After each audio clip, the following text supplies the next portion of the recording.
hello everybody. Most of us might have known about the event that occurred in April 1986. That event was Chernobyl Disaster. The explosion, which has recently been dramatized in a HBO series called Chernobyl, still holds a massive mystery behind it, how it happened and why it's still impacting our current lives.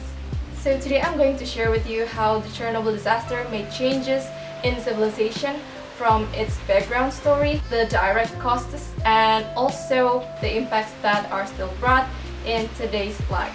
The background story happened after World War II, when the Soviet Union invested heavily in nuclear power. In total, there were 4 reactors in the site that were capable of producing 1,000 megawatts. On April 25, 1986, which was the night before the explosion, some workers ran a series of tests on the 4th reactor for regular routine maintenance. But it was then discovered that the workers were sleep deprived. So when they were running tests, they violated some safety protocols and made several power surges that occurred inside the reactor. In the morning, it blew up.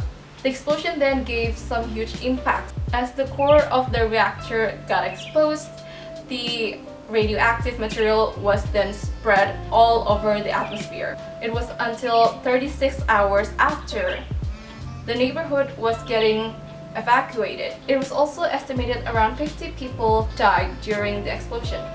Also, dozens of firefighters were hospitalized for radiation sickness. Talking about numbers, it cost around $135 billion, not to mention 1/4 of agricultural land in Belarus that was destroyed. So what are the impacts that are still brought until today? First and foremost is the radiation. The radioactive materials that are still spread all over the atmosphere got absorbed in the land, the air, and also the water that we consume today, which is crazy. And also the zone around the reactors is announced as a non-habitable zone to live for another 20,000 years, which means it will be a useless land for more than 10 millennia. So to conclude, maybe a quote that said, "What you do today makes your tomorrow," suits today's video. So I guess that's what I have to share. Thank you very much and see you next time. Bye!